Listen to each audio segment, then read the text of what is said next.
Hey, what is going on, everyone? Welcome on this terrific Tuesday. Welcome to webinar number 2 in our Best of series. I am honored, and I hope you can hear me. Are the microphones on? Can everyone out there hear me? Are we in Larry land? Yes, I am honored to be your host today. I'm Larry Long Jr., CEO. That's Chief Energy Officer of LLJR Enterprises. And we've got an esteemed panel. I was looking around when we were in the green room and I had to pinch myself. I said, how in the world did I end up being able to host this with our esteemed panelists today as we discuss AI? Yes, I am not ChatGPT, but as we discuss AI as a game changer, addressing the key challenges in sales teams. Now, I've got a question for you. Are you ready to empower your sales team with the tools and the knowledge to thrive at a whole new level? Well, if you aren't ready, you better get ready, because today's session is going to explore how AI is transforming modern sales strategies, enabling data-driven decision-making, automating coaching, and unlocking new levels of efficiency to stay ahead in this ever-evolving market. We're going to learn strategic insights on aligning AI with your sales goals, scaling your operations seamlessly, and driving sustainable growth. Now, I just got to call a spade a spade. What we're talking about is so hot, and I'm not trying to drop the mic, but I think we had a power outage on Sachin's side because this topic is just so hot. Am I right or am I right, Tanner? I'm there. I think you're right. Okay, well, okay, there you go. Just give me the line. Sachin, welcome back. I know the block is hot and we are super excited. I can't wait to introduce both of our panelists. Panelist number 1 from Lighter Capital, VP of Sales, Tanner Kovacevich. And then panelist number 2, coming from MeetRecord, as one of the co-founders, we've got Sachin Sinha. Now, I couldn't do them justice by giving them an intro.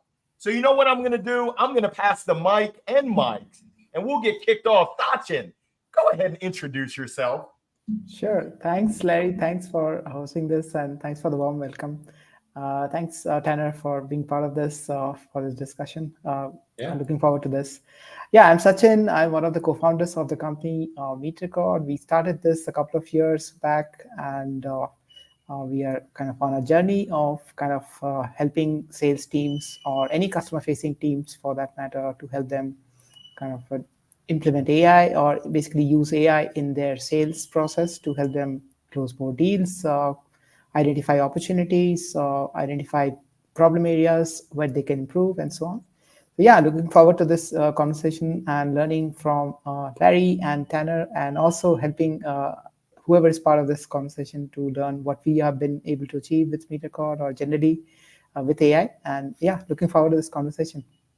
We're looking forward as well. So Sachin, I don't know if you're okay with it, but we're now going to pass the mic to Tanner Kovacevich. I hope I pronounced that correct, Tanner.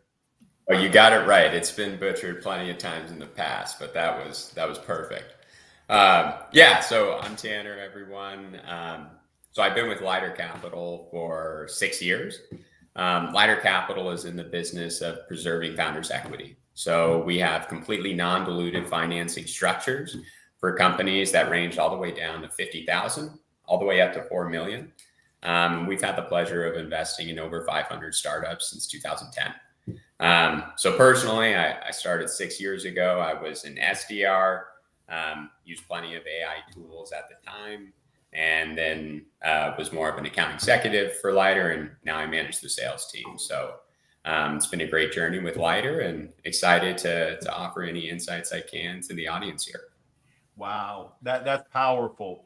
And I see we've got some friends in the audience. Amy Robertson, who's got a background in sales enablement, which I don't know if she meant to tee it up, but you teed it up, Amy, with my first question. But before I get into my questions, I just want to share to our live audience today, please use your Twitter, get your Twitter fingers ready, and send us any questions that are on your mind that we can answer. I've got a plethora of questions on my mind, but it's not about me. This is about you. So Sachin, I need to know, AI has the potential to make sales enablement more effective. Now, I need to know how. How can sales teams leverage AI-powered insights to personalize their training and achieve and accomplish better results? Yeah, absolutely. So AI has been a game changer, especially in the last couple of years. The way it has evolved has been like amazing, and that's what the reason of starting these businesses like MeetRecord, which have been able to leverage AI. So with sales enablement, of course, it's one of our ICPs for our category as well, the product we are in, or the category we are in. So what we see, and this is coming from real examples I'm talking about, where larger teams where sales enablement is responsible for kind of enabling sales teams to do sales or kind of manage their job better or do the job better. So we see them using it in two different ways. I can talk about practical examples and I talk about generic examples as well. So generally, sales enablement, how they be using AI in terms of helping learn patterns of what are the best learning practices. For example, let's say if you have a 10 people sales team, not everybody is good at every skill. So how do you identify which salesperson is your sales rep needs help with what aspect of your sales process? So that could be somebody, some people are very good at, let's say, maybe negotiation. Some people are very good at maybe doing a discovery process. Or some people are very good at presentation skills and then able to present the product or service they are selling much better than others. So how do you identify those gaps and specifically design a coaching or a training program or enablement program, as you call it, depending on what a person or individual needs. So that's where AI has come in and helps sales enablement people to kind of identify those gaps and fill in those gaps with the help of AI-enabled tools. And MeetRecord, of course, is one of the examples, but there are multiple other tools out there which are helping them. So we see generally identifying kind of a pattern in terms of a learning process. So everybody likes learning in different ways. Some people like learning in short bursts. Some people like learning in one go, where they are kind of sitting in a training session and kind of learning from that. But of course, it's very dependent on individual to individual. Designing individualized process or designing individual based training programs or enablement programs is what we see how sales enablement can use AI. I love it. That customization, that personalization, that tailoring of the specific sales training depending upon the gaps and being able to identify the gaps. I appreciate you sharing that. Now, Tanner, I need to ask you, from your experience, how have your sales teams over at Lighter Capital benefited from AI tools, specifically around managing deals and building better client relationships? Yeah. No, it's a good question. I think, first and foremost, one of the first exposures to an AI tool was MeetRecord for Lighter. And it really comes down to self-reflection being such a powerful tool, in the sales process, to take time to listen to yourself, have a conversation, because, Lighter Capital sells something, that's a commodity, right? It's capital structure. So there's not a set demo, that we can go to. Hey, what is a term loan like? Well, that it's an amortization schedule. It's a payment schedule. You pay me back over 3 or 4 years. So really the conversation, surrounds understanding the pain points of founders. It's very hard, especially in the early stage, to be a founder, right? And, there's kind of, I think one story that I'd go to was before MeetRecord, we had a call tool, which was filled of mostly qualifying questions, right? What's your annual recurring revenue? How many customers do you have? Is there any concentration? What's your churn? Kind of those type of diagnostic questions is what I like to call them. And I quickly realized, if that was our call tool, would be the extent of the conversations, right? Fairly surface level, not really something that sparks interest and a connection, with those founders. So with MeetRecord, I was able to identify with my team of what questions that are actually impactful to learn more about the business and learn more about the pain points of the founder. So we can align more of a capital structure, with the founder. So I think, that was kind of the first light bulb moment for me where I said, okay, I'm not setting up the sales team for success by having these very surface level questions. So if we can get a little deeper, I think that's where we can hopefully, build a better connection, because ultimately at Lighter, it's a 3-year loan as a standard with us. But oftentimes they come back for more capital. So this relationship, can last 4, 5, or 6 years. So those initial conversations are really important, and analyzing those and looking at those on a daily basis as a salesperson is really where you can kind of scale your sales ability and continuously improve. Wow, I love that. Love it, love it, love it. Tanner, thank you for sharing. And I see that Denise, we're getting deeper with Denise, who's representing Houston. It looked like Amy Robertson was feeling everything that you were talking about. And when you shared, know thyself is what I heard. And really those relationships, being able to dig into those relationships is super powerful. I don't know where I got this shirt, but I absolutely love it. Now, I had the opportunity to speak with a group of sales professionals. That was just yesterday. And they shared about the grind. They shared about the pressure that's put on them. And we know how that is. We all have quotas that we need to hit. We got to keep the lights on. Sales teams are often faced with burnout from the high pressure situations and environments. I'm curious, how do both of you think that AI can help alleviate some of that stress, specifically with some of those repetitive tasks and performance insights? Any help on the way, on the horizon with AI? Yeah, I'll go first, probably. Yeah. So we have seen this again. This is kind of still evolving, I would say, but we do see there are strong or specific use cases of helping salespeople reduce that burnout or reduce their stress in terms of what they are doing. So generally, what we have seen is of course, one is the basic stuff which tools like ours do. But there are a lot of other stuff. For example, let's say, again, ask us any sales rep out there, what is the most cumbersome job or part of the job that they kind of not like so much or dislike, if I have to say it very bluntly.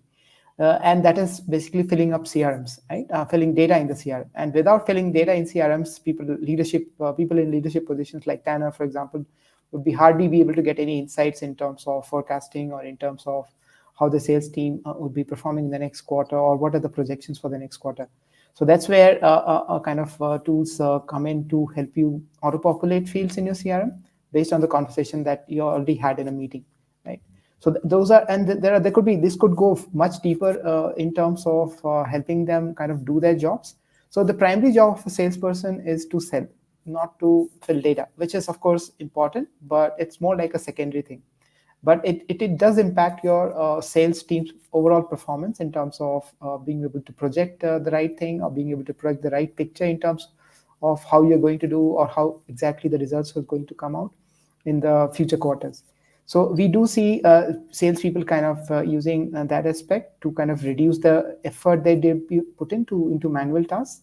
And that's where we see AI kind of coming in, reducing the burden that they are doing on a day-to-day basis on kind of cumbersome jobs that they are doing. I love it. I love it. Tanner, anything to add? Yeah, I think outside of just kind of manual tasks, I think what AI really gives you the chance to do is kind of create your own marketing messages more easily. Like let's say, you come from SaaStr, an event like that, and you want to do follow-up. You can supplement that, with ChatGPT, and other kind of email programs we have. Or, just basic follow-up. My sales team typically has 4 or 5 calls per day, and those emails can be fairly time consuming, right? So, MeetRecord and other AI tools can allow you to get a clear understanding of what the action items are, give a summary, and then expedite that email creation, after that. So I think that's, really important. The more time they can spend on calls and actual selling, any product, I think the better, and puts them in a better position for success. Wow, that's super powerful, and greatly appreciate you sharing that. I want to give a reminder to all of our listeners, whether you're tuning in on LinkedIn, whether you're joining us from YouTube, we want to hear from you. What questions do you have specifically around AI being that game changer and how it can address some of the key challenges faced by our sales teams out there? Now, Sachin, this question is specifically for you. I'm curious, how does MeetRecord specifically use AI to analyze sales conversations? And what are some specific patterns or insights that AI can reveal that the human analysis might miss? Yeah, there are a lot of aspects actually. So we might again, as I think, just continuing from what Anna said, like taking notes.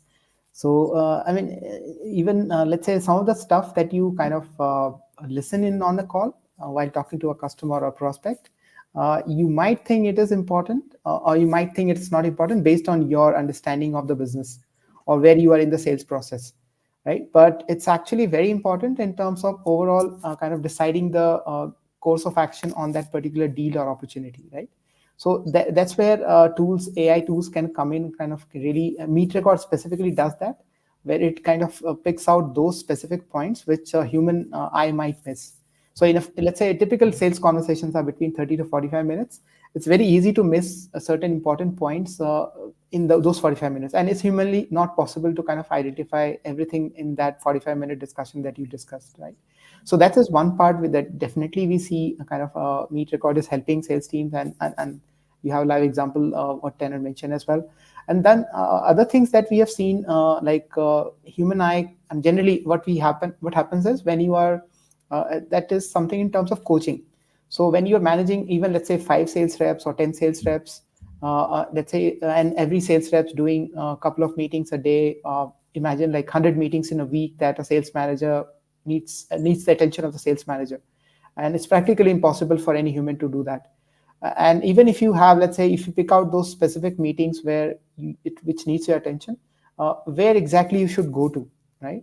Now, which part of the meeting does need your attention? You might just jump into hoops from one part of the meeting to another. So that's where AI kind of comes in. A MeetRecord AI kind of comes in and kind of helps sales team to identify specific points in the meetings which they should pay attention to. And the third point, which I would like to highlight, is in terms of coaching itself, where, let's say, when you are giving scores to a, let's say, individual, most of the times, let's say, there is a human bias which comes in. Whereas when AI kind of analyzes that meeting and gives a score to that meeting, it's completely based on what the system is set or the process is set. So there is no human bias as such in terms of giving a coaching score. It's completely unbiased, and it's completely based on what the salesperson performed or how he or she kind of did in that meeting. So these are a few things we see. Coaching, one thing. Second is your reducing manual tasks, reducing human errors in the sales process. Oh, I love it. I absolutely love it. And coaching at scale, because we're only humans, we're not machines, except for me. That's a great use of AI. Now, I want to say thank you to Amy Robertson. Amy has a question. What specific technologies are used and she added or recommended for AI? Sachin, what are your thoughts there as you look at Amy's inquiry? Sure, I'll be biased. So the first thing, Amy, you should use this MeetRecord because it's going to help you kind of analyze and record and get everything from your meeting that you're missing out on. And of course, there are other things that you can use. One is, I think, definitely you should be using is something what is really kind of picking up in the market is AI agent, which could be for any specific job that you're trying to do, and more so in sales. So since you did not mention the use case probably, so sales, if I imagine it's a sales use case, so definitely AI agents is something you should definitely try it out and see how effective it is for your sales process. So these are a couple of new technologies, but there are a lot more others out there which are kind of creating waves in the market as well. Oh, thank you so much for sharing. And what I'm hearing is it's in the details. Being able to pick out those specific points throughout a conversation, throughout a demo that need focus, as well as who's your caddy. For those that play golf, you know that having a caddy by your side to give you that guidance, to give you that insight, to give you that comfort to make that next shot for a hole in one. Am I right? Or am I right, Tanner? Is so important. And having that in sales is equally important as well. So, Tanner, I know we talked in the green room about scaling sales teams. And I'm curious, from your perspective, how does AI enable companies to scale their sales operations more effectively? And also, what are some of those key areas that can benefit from leveraging AI? Yeah. I think one, kind of to Amy's point as well, like what other technologies, obviously I'd recommend MeetRecord. I'm a power user of it myself. But seamless AI is another one when you're talking about scaling sales teams. So this is essentially a platform where you can get lead lists, and it gives you real-time emails and insights. And I think, it's very easy to pull a list of 1,000 contacts in your ICP with these platforms, but then it's understanding, okay, how do I get the best conversion rate out of these people? How do I actually get content and feedback to them that's relevant? So I think that's one way to quickly scale a sales team, if that's a channel that really resonates and you have a powerful message behind it. And I think for me, to answer your question, Larry, to scale sales teams, one thing that AI can help you do is training and upskilling. Specifically the MeetRecord use case. I had a new investment director, come on board, and before this AI tool, our ramp up period typically would honestly take 6 months, just because it's complex, products that we're selling on the capital side, and just the nuances of having these kind of 30 to 45-minute conversations with founders. So they'd have to, ride a ton of calls, every week, every day, in person. Since we went remote, MeetRecord really allowed me to expedite that training process. And, what I did, and I think Sachin, you recommended this maybe, every day, my new investment director, I just said, hey, listen to 3 calls. And I had a curated list of, all the sales team. And I said, once you finish the call, email me 2 strengths and 2 weaknesses, that you saw from the other salesperson. And, it showed me 2 things. It showed me that they had the tenacity to stay on top of listening to 3 calls. And, obviously the email, understanding the strengths and weaknesses, it showed me that they were engaged and listening. So, that took a 6 months onboarding cycle and really compressed it down to 60 days, and I was really confident in that salesperson to hit the ground running. So that's, maybe one way you wouldn't think about, as you add people. But I think the quicker you can onboard, the quicker you can scale. That's powerful right there. Now I'm going to ask you both to look into your crystal ball. And I know that no one can predict the future. We can certainly try. I've certainly tried and I've missed miserably.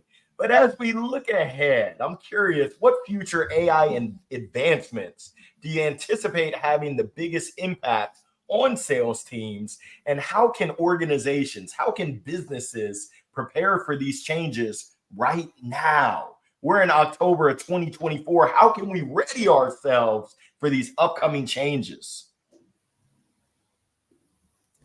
I think we are right at the right time, kind of, in terms of a completely new technology coming. Like this is like Web 1 back 20 years back.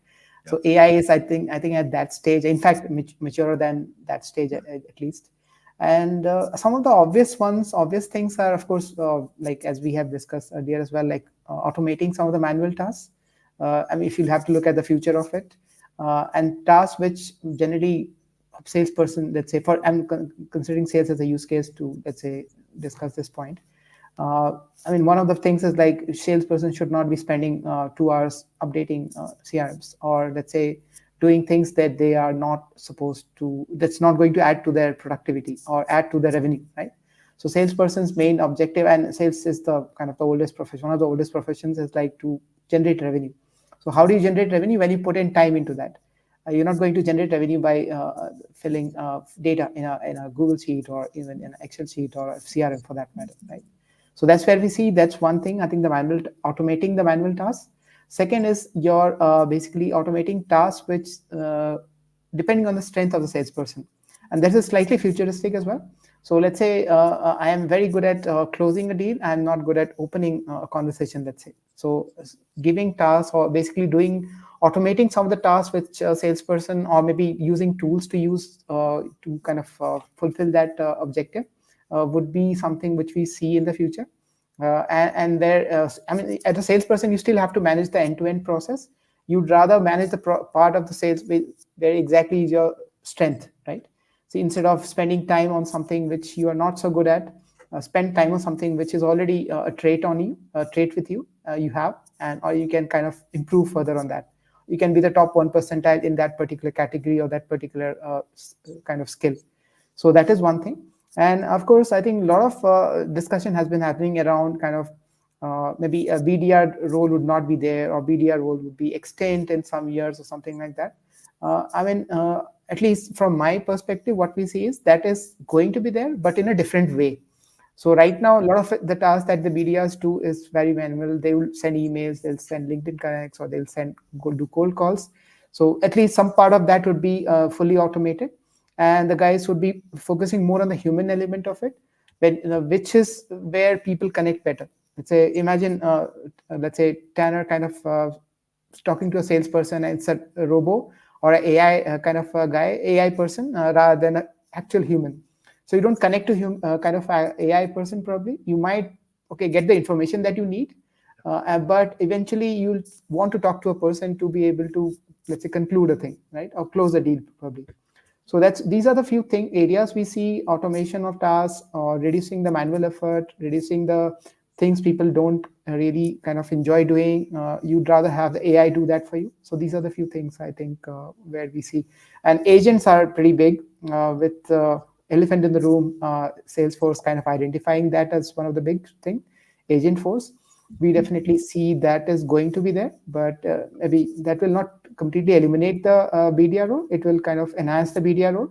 So it will basically only help them do the job better. Wow. Tanner, before we get to you, Sachin, you made a great point. And I was there at Dreamforce to see the rollout of Agent Force. I even had my Einstein. They outfitted me with the whole Einstein outfit. And I love what you said in terms of AI supplementing. And I think what I heard you say is that we're in a B2B world, not business to business, but belly to belly. And with that, it's the true, genuine human element, the relationships that are going to separate those that thrive leveraging AI versus those that kind of get stuck in a rut and say, hey, we're not going to do this AI thing. They're going to be left behind. Thank you so much for sharing that, Sachin. Tanner, what do you have to add? Yeah. In addition to what Sachin said, I think what will be important moving forward is reconnecting with your pipeline, or call it kind of like a web of people you've talked to in the past, in a hyper-personalized way. I think there's so many cold emails, nurtured emails that really aren't relevant for any single individual. So I think it's leveraging AI to get a better understanding of where the potential customer is at. Whether that's pulling notes that you have from your CRM, or pulling, a recent news article about the business itself, and using that at scale, right? I think, Lighter Capital, for instance, is creating a Lighter Analytics platform. So we're getting mainly software as a service companies, financials, revenue retention, churn, those types of SaaS metrics, and offering it to anyone actually who wants to get involved with Lighter Analytics. And we want to use that leverage to not only say, hey, now might be a good time to reconnect with you in regards to capital, but we can actually get an understanding that, hey, you're in the top 10% of churn SaaS metrics that we have. That seems like a really strong position to potentially look at capital, because you have a product that people tend to like and stay with. Right. So I think that's kind of where it's changing, going from this general generic templates to, actually understanding, each of the individuals in a CRM at scale. I think it's hard to do, but I think that's, where I imagine it would be going. Wow. And Tanner, I'll be honest, this doesn't happen to me often, but you nailed it. When you're talking about hyper personalized and leveraging AI and technology to assist you with that seriously warms my heart. Now, another thing that warms my heart, because as a sales leader, oh my goodness, the sales forecasting of the team, woo, it would certainly knock me out. I'm curious, Sachin, how accurate have you found AI to be within sales forecasting? And I'm also curious, what are some of those common challenges in aligning the AI insights and AI generated forecasts with that real world, real deal insight and input? No, absolutely. Forecasting is definitely one of the big things we at our company are also kind of trying to help sales leaders with, or even generally sales teams or revenue operations teams do that, because that's one of the kind of key pillars of the product or the company that we are building here. So, but it's still what we have realized is that some of the information most of the information that we get is from meetings or CRM data that is already filled in by humans, right? So what the challenge there and how people are using it, we definitely see that as a going forward as one of the big kind of things on forecasting, as in especially in the tools that we are producing or kind of complementary things that we are doing in terms of helping sales leaders. But the challenge we see is basically, so what happens is, let's say what is discussed in a meeting, you're basically being able to capture, let's say, but things that go outside that meeting, maybe you have a phone call or things that you discuss with your manager on a coffee break, those are the things which would not be captured in your CRM or any other format of data, right? So, and that information is only if you feed that data into your systems that you use, let's say your system of record, which is your CRM, or it could be a meeting that you happen, right? But a lot of the things, subtle things, let's say the prospect, you're the key decision maker that you're talking to, maybe, or the champion that you're talking to, has already informed you offline that that person might not be leaving the job or kind of moving on from that job in 3 months' time. And your sales cycle is 6 months. So if you don't kind of capture that anywhere, and that's very difficult, CRMs generally don't have that as a field, or probably even as a meeting kind of data is captured in any way, right? So those are the things which do come into kind of impacting a deal, and that will eventually impact your forecast. But there are subtle things, other things that you would not be able to capture, which is still, I think, work in progress on the forecasting side. I mean, whoever is claiming that it's 100% accurate, it's not kind of telling you the truth. And the other thing is that a lot of the data that AI tools kind of give you in terms of forecasting is indicative data. It is not conclusive data. So it is going to give you some indications in terms of, okay, these are the signs that the AI has detected in your conversations, in your data that you are giving to the AI to kind of analyze. And based on that, it will give you some forecasting. But it has to be a lot of other combination of factors which should kind of actually give you more accurate forecasting. But at least it's starting from something. Let's say maybe 5 years back, you didn't have anything. In fact, you have something to fall back on today. But yeah, it's still a work in progress, I would say. That's where the challenge is. Yeah. Oh, I love you sharing that, and we're making progress, which leads to my question for Tanner, because we can automate. I've heard the word automate over and over again, and I love automation, but I also love that human element, that human interaction. So I'm curious, because we know that AI can handle massive amounts of data and offer predictions. How do we keep that balance? How do we maintain a balance between automation and the human touch within the sales process? Yeah, I think for us, and something Lighter is working on, is kind of balancing between, hyper human touch sales process and flows and, less human touch process and flows. So, I think, we lend all the way down to 50,000 and up to 4 million. I don't think there's many startups out there that wouldn't want to have multiple conversations with a potential capital provider if we're talking about $1 million plus facility, right? But there's some startups out there, on the, they qualify for say 50 to 100,000 that, are moving very fast. The team's scaling rapidly. It's early stages, and they probably want something with less human touch, right? So I think having the optionality in your sales process of, one track, expediting, and then the other track kind of having more heavy human touches is important. And, identifying, what that is for your specific business, right? Ours is fairly, numbers driven, right? But others, might be based on contract value or based on your ICP that you're seeking. Because I think at the end of the day, everyone gets frustrated when you call customer support for Wi-Fi or something like that, and you can't talk to anyone. So I think you got to create that relationship, especially, if you want to be with a potential client long-term.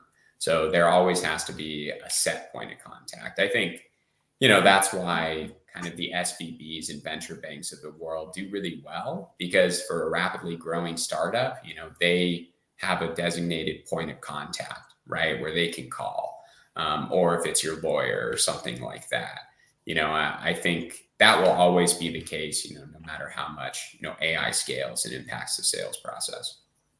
Gotcha. Now I'm going to stick with that, Tanner, because we're seeing a shift. We're seeing a change. And with AI more and more taking over those repetitive tasks, I want to know, how do you think that the roles and the skill sets of the top sales professionals are going to change over the next 3 to 5 years? There's got to be some sort of shift that we see. What are your thoughts there? Yeah, I think historically, and maybe not even now, you look for a salesperson who's, extremely charismatic, really great talker, and can really engage right away. And I think, all those things are still very relevant for any good salesperson. But I think what I look for in a salesperson is someone that's curious, and someone, you don't have to understand, how to use all the tools at scale. In addition to MeetRecord, we use Outreach, Seamless AI, some LinkedIn messaging platforms. You don't have to have those skills from day one. But I think gone are the days of, having a salesperson that just, takes notes on a notebook and doesn't really care about the CRM or scalability. For Lighter, I did like a quick analysis. Most of my salespeople are having maybe 600 to 800 calls a year, right? And you can't do that and nurture those leads on a scalable basis without tools. So if you're not an expert in the tool, sure, you can focus on the top 5% of that pipeline that you have and maybe still be successful. But there's no way that you'll be performing to the way you want to all 800 of the people. So, people that cherry pick and are just looking for, say, the big deals or the deals that show traction, I think it's more bringing a well-rounded salesperson that's, at minimum to me, curious to master the other tools that can help them. Wow. I love that. And thank you for sharing. Curiosity might have killed the cat, but it certainly helped the sales professional have sustained and continuous success. And thank you, Tanner. Sachin, anything to add? No, I think Tanner was point on. So I mean, tools keep changing. So imagine 10 years back, we just started using the CRM probably, or maybe use the CRM for the first or second time. But tools might keep changing. The human element, as I said, like the attitude or the way that you work or your working style, the curiosity that you have, and the willingness to kind of go beyond the usual, that's where your differentiators would be. Today it's AI, tomorrow might be something else. So you just have to adapt to that. But at the same time, yeah, you have to keep kind of yourself up to date in terms of tools. But I would still say, I think if I have to pick a salesperson on their whether they are able to use the tool, because today you're using some, let's say, outreach, for example. Tomorrow you might be using their competitor or something else. So as long as you are able to adapt quickly. So adaptability is the word for me, both in terms of skills as well as in terms of a salesperson's kind of winning, I see that salesperson as a winning person in deals. That's phenomenal. Now, Sachin, I'm going to stick with you, and I'm going to stack questions. I know in sales you're not supposed to stack questions, but Tanner made me do it. Tanner talked about curiosity and continuous learning. He also talked about personalization, customization at scale. I'm just curious, how does AI facilitate that continuous learning? If I'm a rep and I'm hungry, I'm thirsting for knowledge, how can AI help me, especially as the market conditions change? I mean, you think about it, 2024 is different from 2023, and I would expect that 2025 is going to be different from now. How can AI help me there, as well as how is AI helping with those personalized interactions at scale without losing that human touch? I don't want people to see me as a robot. I want them to see me as the person that I am. I need your answer on both of those: continuous learning as well as the personalization. So continuous learning is, I think, definitely where AI has kind of picked up pace in the last couple of years, and especially in the last 1 year or so. And we ourselves kind of focus a lot on that. Basically, what happens generally, I mean, we are all used to, like 7, 8 years back or 10 years back, everybody was used to sitting in a training session for the maybe in the initial period when you joined a new organization, and used to that training process. Whenever, let's say, something new has to be taught, you are either part of a Zoom call, which is off late, but yeah, at least you'll be part of a training session in a kind of training room, right? Or on your computers, right? So, but with times, what has happened that the retaining, generally, like it's a human tendency also, that the amount of data, kind of information that you retain from a training session is hardly 10%, even less than that actually. Right. So how do you kind of actually go ahead and keep yourself improving with the information that is already, so much information already available there? Like, even if you imagine, let's say, a typical use case, so many guys having different skills, very good skills. So as I said earlier as well, let's say more than looking outside, it's also within the team that you can learn from. So how can you learn from them is basically based on previous data. Let's say what happened last year in your meetings. I'm taking meeting as an example, considering the use case we are, the product we are into. So what happens is typically when you do what meetings that you did last year, might not be relevant maybe 1 year down the line, right? So your product might have changed, the market might have changed, that your ICP might also change to some extent, maybe some cases. So how do you adapt to that?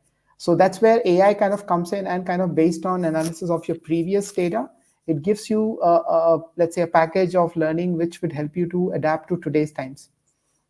And that's how we see continuous learning kind of helping sales reps in their day-to-day lives. How they can adapt quickly to the new processes or new systems or new products or things that they are selling, doing to sell products or services in today's times. And what was the second part you talked about? Yeah, customization? it's the AI-driven personalization at scale. I want to know, how is AI? I know that Tanner talked about the customization at scale. How can AI assist with my team when we want to make sure that the human element doesn't get lost? Yeah, I think so. Generally, when you are trying to personalize data, you look at two things.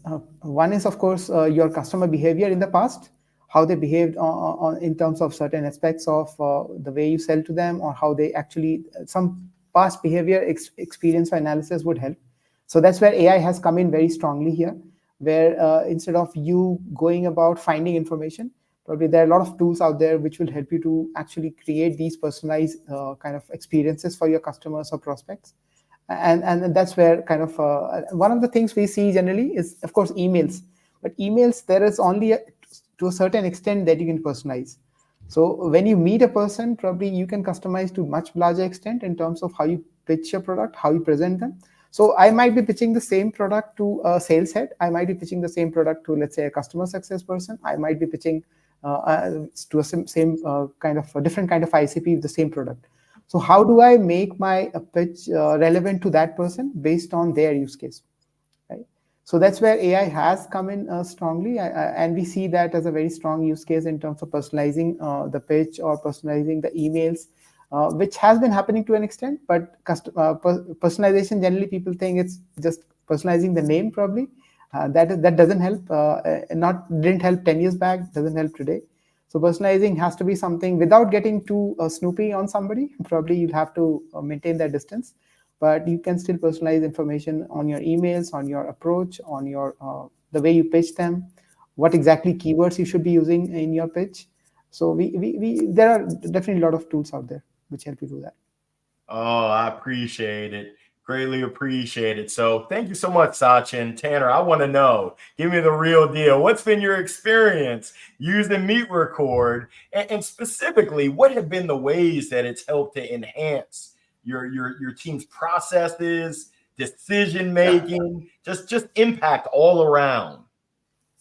Yeah, so before MeetRecord, we didn't have any recording or coaching tools. So what kind of spurred me to get it in place was we're a fully remote company at Lighter Capital, and sales team has varied, but right now we have 5 total people, 3 or 4 in the US and then 1 in Australia.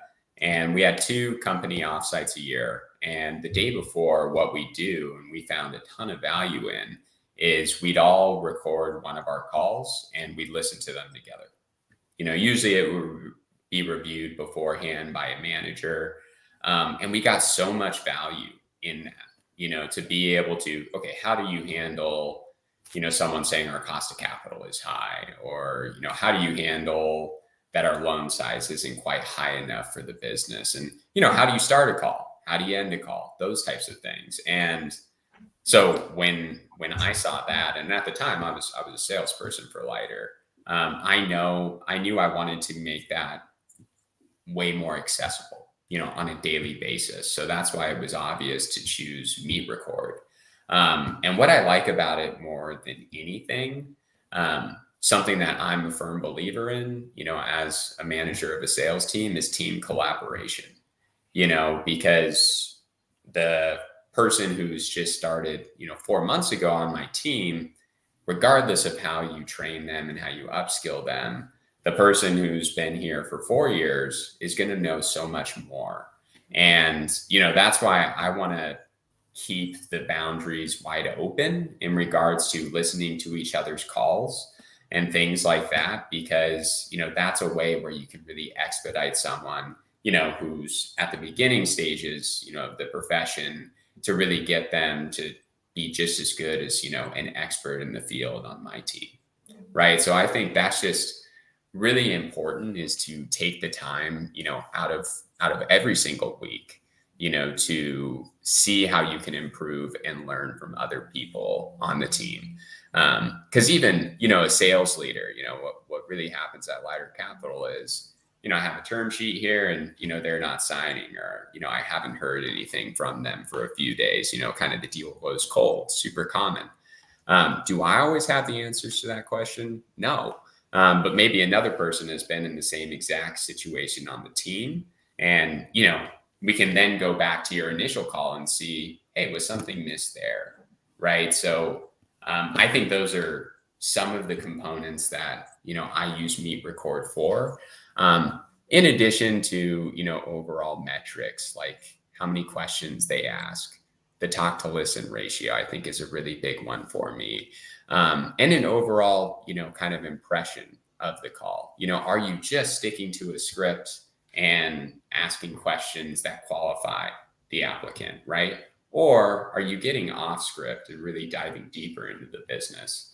Which for me is asking questions that don't necessarily get you from step 1 to step 2 in the sales process, but really get you a better understanding to learn more about the individual and the business. Even if it's just asking, what's the biggest obstacle that you face right now in your business? Or what's the biggest mistake you've made, as you've been growing your business? Because founders are in the hardest position, in the world to start their businesses, with funding, with creating new products and features on a daily basis. So, we're in a really cool spot to be a capital provider and work with them and consistently learn from them.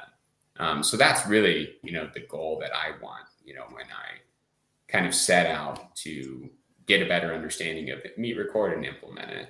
And it's been really great, for all of those use cases. Wow, that's powerful. Now, you were talking about some of the KPIs, key performance indicators, and AI. I mean, I don't know if you can see my head explode, and just the wealth of data, the wealth of information that's out there. I'm curious, Tanner, what are those sales metrics that have become either more significant or most insightful for the modern sales teams?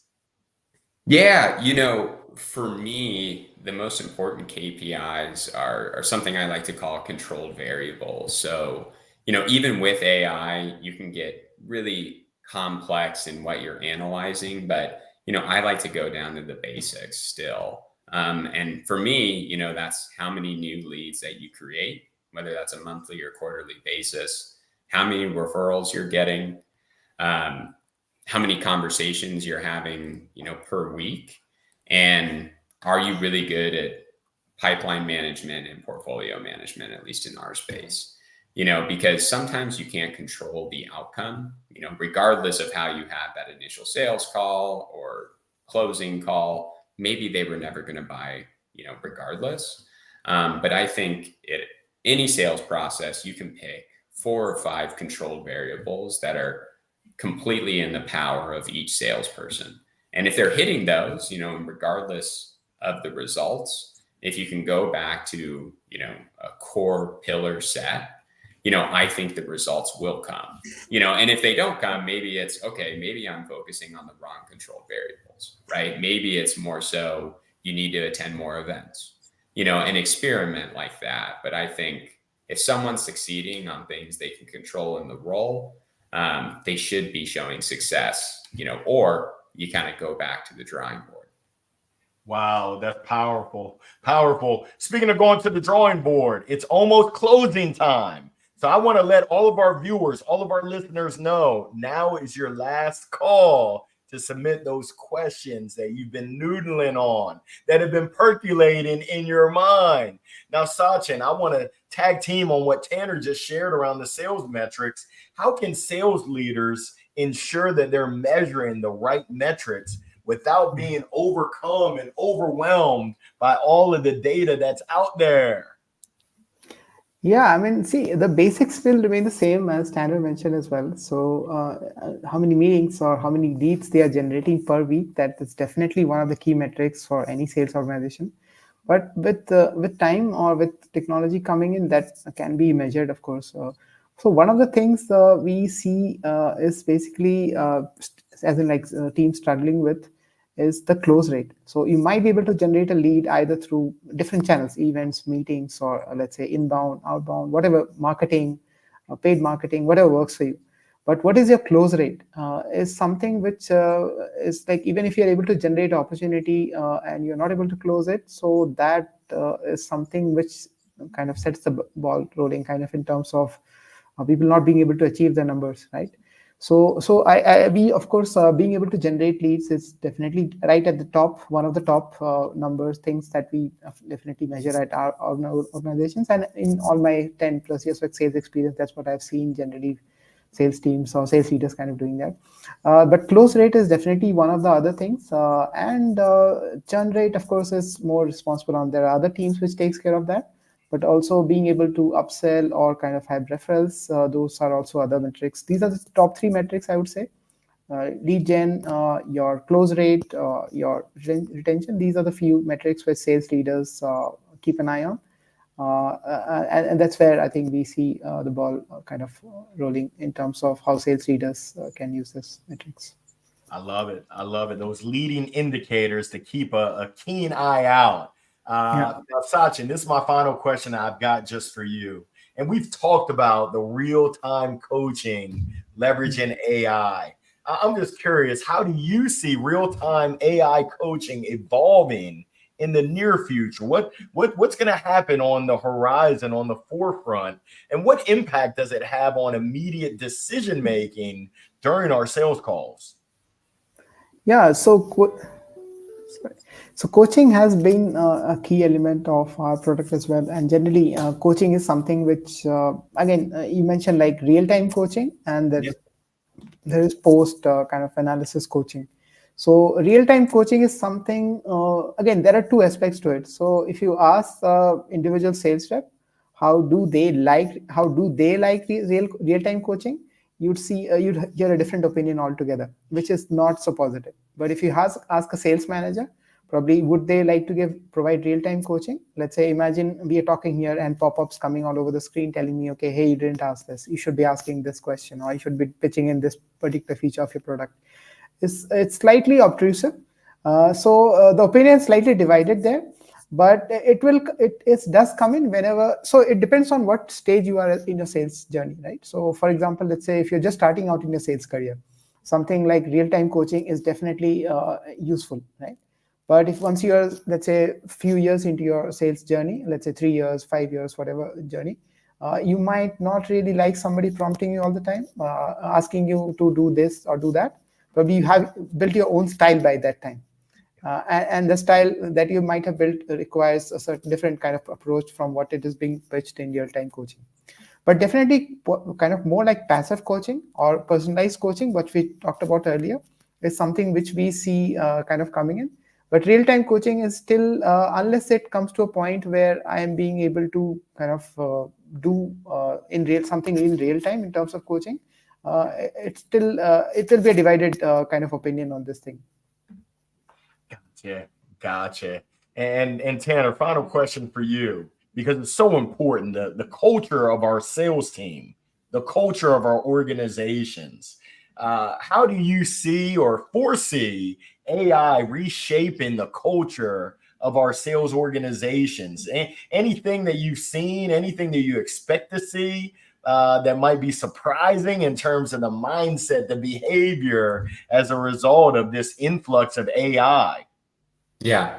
Yeah. I mean, I think one of the great things about AI and MeetRecord in the sales process is it can really give your salespeople confidence, in themselves, in their sales process.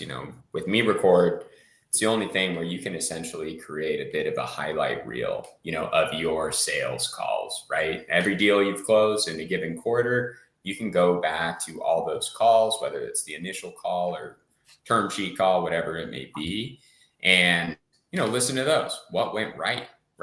What could I have even improved on that? Even though I got the outcome, right? But what could I have improved? And I think that's really powerful, right? Especially the past 12 to 18 months for startups. Growth is definitely challenging right now in this environment. So I think confidence is something that it can really spur. To kind of have that database of successful outcomes and successful sales calls for any individual. And I think culturally, what MeetRecord specifically allows you to do is department collaboration. When I can show my marketing team, a 2-minute snippet of, a founder talking about their pain points or, their value prop, that's extremely valuable when you're talking about SEO, content creation, and things like that. So yeah, I mean, definitely a broad question, hard to tackle everything, but I think, confidence in sales teams and collaboration between departments are things that are top of mind for me. Ooh-wee. I like that. And way to end us on a mic drop moment right there. Truly appreciated Tanner. Truly appreciated Sachin. That was amazing, digging into how AI is changing the game and those key challenges in sales teams. Now, I was taking notes, and some of the highlights as I think back to our chat, some of the themes that I heard: curiosity, that came from Tanner; adaptability, knowing thyself, controlling the controllables, the power of AI, the power of relationships. We're getting belly to belly, making sure that we keep that human element, the coaching at scale. And then as Tanner just shared, the confidence, the collaboration, the continuous learning. I think we have one final question before we wrap, and we want to make sure we wrap on time, but this is going to be a lightning round.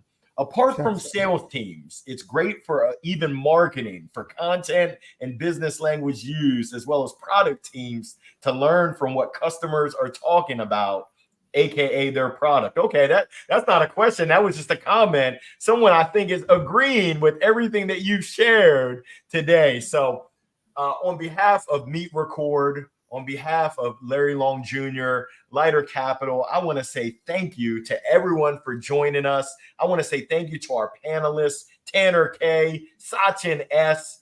Thank you, thank you, thank you. It's been an honor, a privilege, and a pleasure. And we can't wait to see you in November for part 3 of our series. So we wish you all the best, continued success, and happy selling. Bye for now. Thanks, Larry. Thank you, Tanner. Thank you, Sachin. Hey, everyone. Thank you, Tanner. Thank you. No doubt. Happy selling, y'all. Take care now. Bye.